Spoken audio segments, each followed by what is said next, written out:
ഇപ്പം ഓരോരുത്തരുടെ ചെറുപ്പത്തിൽ ഓരോരുത്തരാണ് വലിയ ഹീറോസായിട്ട് കാണുന്നത്. ഇപ്പം എന്നെ സംബന്ധിച്ച് എൻ്റെ ഒരു ചെറുപ്പത്തിൽ ദിലീപേട്ടൻ വളരെ വലിയ ഹീറോയാണ്.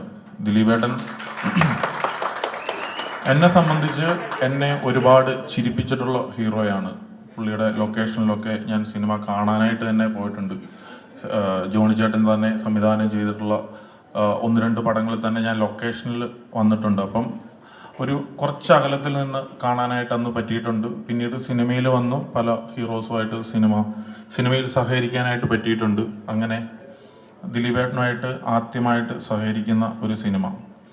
പക്ഷേ നമ്മളൊരു സിനിമേനെ സംബന്ധിച്ച് നമ്മളൊരു സിനിമ എടുക്കുമ്പോൾ എപ്പോഴും നിർമ്മാതാവിനെ സംബന്ധിച്ച് ഭയങ്കര റിസ്ക്കാണ്. ഈ സിനിമ എന്തെന്നറിയത്തില്ല. ദിലീപേട്ടൻ്റെ ഇപ്പം എല്ലാവർക്കും നല്ല സമയമുണ്ട്, മോശം സമയമുണ്ട്. അപ്പം ദിലീപേട്ടൻ്റെ ഒരു മോശം സമയത്തിലൂടെയാണ് ഇപ്പം ഇത് മറച്ചു വെക്കേണ്ട കാര്യമല്ല, എല്ലാവർക്കും അറിയാവുന്ന ഒരു കാര്യമാണ്. മോശം സമയത്തൂടെയാണ് പൊക്കൊണ്ടിട്ടിരിക്കുന്നത്. ആ സമയത്താണ് ഞാൻ ഈ സിനിമ എടുക്കുന്നത്. എന്നെ സംബന്ധിച്ച് പറഞ്ഞു കഴിഞ്ഞാൽ അതായത് വേറെ ഒന്നുമല്ല, ഞാൻ എന്തിന് ഈ സിനിമ എടുത്തു എന്നുള്ളത് എന്നോട് ഒത്തിരി പേര് ചോദിച്ചു. നിനക്ക് മലയാളത്തിൽ ഹീറോ ഇല്ലാത്തതുകൊണ്ടിട്ടാണോ? പക്ഷെ ഞാൻ എടുത്തത് എന്നെ ഒരുപാട് ചിരിപ്പിച്ച ഒരു ഹീറോയിനെ വെച്ചിട്ടാണ് ഞാൻ സിനിമ എടുത്തതെന്നുള്ളതാണ്. നമ്മൾ ഇപ്പം എന്താണെന്ന് വെച്ച് കഴിഞ്ഞാൽ കുറ്റം ചെയ്യുന്നത് തെളിയിക്കുന്നത് വരെ ഒരാൾ കുറ്റാരോപിതൻ മാത്രമായിരിക്കുമെന്ന് ഞാൻ വിശ്വസിക്കുന്നു.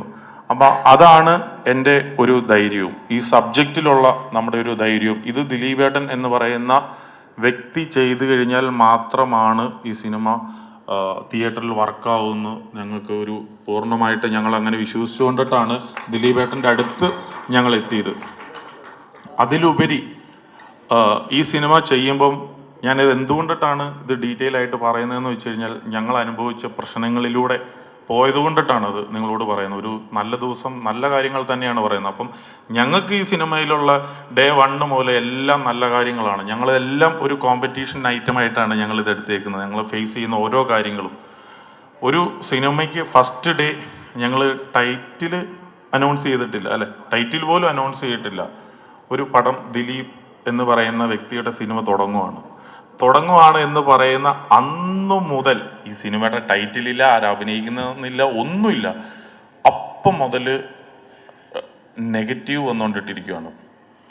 ഒരു സിനിമ എന്താണ് അതിൻ്റെ ഒരു ടൈറ്റിൽ വരുമ്പോഴോ അല്ലെ ഒരു സിനിമ ഇറങ്ങിയിട്ടിട്ട് കൊള്ളത്തില്ലെങ്കിലോ ഒക്കെ ടൈറ്റിൽ ആവശ്യമാവാം. എന്തിനാണ് ഇത്രയും നെഗറ്റീവ്സ് വരുന്നതെന്ന് പറഞ്ഞു കഴിഞ്ഞാൽ ഇത് നമ്മളെ സംബന്ധിച്ച്, പ്രൊഡ്യൂസറെ സംബന്ധിച്ചെന്ന് പറയുമ്പോൾ ഇതൊരു നമ്മളൊരു പോസിറ്റീവ് വൈബിലാണ് പൊക്കോണ്ടിട്ടിരിക്കുന്നത്. അപ്പോൾ ഞാൻ ദിലീപേട്ടനോട് ചോദിച്ചു, ദിലീപേട്ടൻ എന്താ ഇങ്ങനെ നെഗറ്റീവ് വരുന്നത്? അതിപ്പോൾ ലിസ്റ്റിന് എന്നെ വെച്ച് ആദ്യമായിട്ടല്ലേ ചെയ്യുന്നത്, ഇപ്പോഴല്ലേ ചെയ്യുന്നത്. അപ്പോൾ എന്നിട്ട് കുറച്ചുകൂടെ കഴിയുമ്പോൾ അത് ഒരു മനസ്സിലാക്കിക്കോളും. ഞാനിത് കുറേ നാളുകളായിട്ട് ഇത് ശീലിച്ചുകൊണ്ടിട്ടിരിക്കുവായിട്ട് ഞാനിതിൽ ശ്രദ്ധിക്കാറില്ല. കാരണം ഇപ്പോൾ ഞാൻ എന്ത് പറഞ്ഞു കഴിഞ്ഞാലും അതൊരു നെഗറ്റീവ് ഷെയ്ഡിലൂടെയുള്ളൂ പോവുള്ളൂ. ഞാൻ റെസ്ട്രിക്റ്റഡ് ആണ്. ഇപ്പോൾ പുള്ളിക്ക് വളരെ റെസ്ട്രിക്റ്റഡ് ആയിട്ടുള്ള ഒരു ഇതിൽ കൂടെ പൊക്കോണ്ടിട്ടിരിക്കുകയാണ്, ഒരു ട്രാക്കിലൂടെ പൊക്കോണ്ടിട്ടിരിക്കുകയാണ്. ഞങ്ങളെ സംബന്ധിച്ച് വീണ്ടും പറയുകയാണ്, ഈ സിനിമ അതിമനോഹരമായ ഒരു സിനിമയാണ് എന്നുള്ളത് നിങ്ങൾക്ക് ഉറപ്പ് തരുവാണ്. കാരണം ഞങ്ങൾ ഈ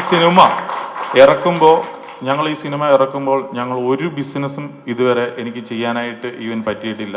ഈ സിനിമ പ്രേക്ഷകരുടെ മുന്നിലേക്കാണ് ഞങ്ങൾ ലോഞ്ച് ചെയ്യാൻ വേണ്ടിയിട്ട് പോകുന്നത്. പ്രേക്ഷകരാണ് തീരുമാനിക്കേണ്ടത് ഇത് നല്ലതാണോ ചീത്തയാണോ എന്നുള്ളത്. അപ്പോൾ എല്ലാ സിനിമകളും നമ്മൾ ഇറക്കുമ്പോൾ പ്രേക്ഷകരുടെ അടുത്താണെങ്കിലും ഈ സിനിമ ഞങ്ങൾ ഇതിൻ്റെ ഒരു തുടക്കം മുതലേ ഇത് പ്രേക്ഷകരെ വിശ്വസിച്ചുകൊണ്ടിട്ടാണ്. എപ്പോഴും നമുക്കെപ്പോഴും ചലഞ്ച് എടുക്കുന്നതിലാണ് നമുക്ക് കൂടുതൽ താല്പര്യം. അതായത് ദിലീപേട്ടൻ ഇപ്പോൾ കുറച്ചായിട്ട് എന്താണ് ദിലീപേട്ടൻ്റെ അതായത് പടങ്ങളിലുള്ള ഒരു ഡ്രോബാക്സ് എന്തൊക്കെയാണെന്നൊക്കെ ഞങ്ങൾ വിശകലനം ചെയ്തിട്ട് ഞങ്ങൾ ഡിസ്കസ് ഒക്കെ ചെയ്തിട്ടാണ്. ഇപ്പോൾ ദിലീപേട്ടൻ്റെ കുറേ കോമഡി ട്രാക്കുകൾ പിയുനുണ്ട്, അല്ലെങ്കിൽ ദിലീപേട്ടൻ്റെ ഓരോ ലുക്കായിക്കോട്ടെ, അങ്ങനത്തെ ഉള്ള പല കാര്യങ്ങളായിക്കോട്ടെ ഞങ്ങൾ ഡിസ്കസ് ചെയ്തിട്ടാണ് ഈ സിനിമയിലേക്ക് വന്നത്. അപ്പം ദിലീപേട്ടൻ്റെ എന്ത് കാര്യങ്ങളാണോ ഈ സിനിമയിൽ വേണ്ട എന്ന് ഒരു പ്രേക്ഷകനായിട്ട് അല്ലെങ്കിൽ ദിലീപേട്ടൻ്റെ സിനിമയെ കണ്ട് ഒരുപാട് ചിരിച്ചിട്ടുള്ള ഒരു ഒരു ഒരു വ്യക്തി അല്ലെങ്കിൽ വേറൊരു സിനിമകളൊക്കെ നിർമ്മിച്ചിട്ടുള്ള പ്രൊഡ്യൂസർ എന്നുള്ള രീതിയിലൊക്കെ ഇതൊക്കെ കണ്ട് മനസ്സിലാക്കിയിട്ടാണ് ഈ സിനിമ ഞങ്ങൾ ഈ സിനിമയിലേക്ക് ഇറങ്ങി തിരിച്ചത്.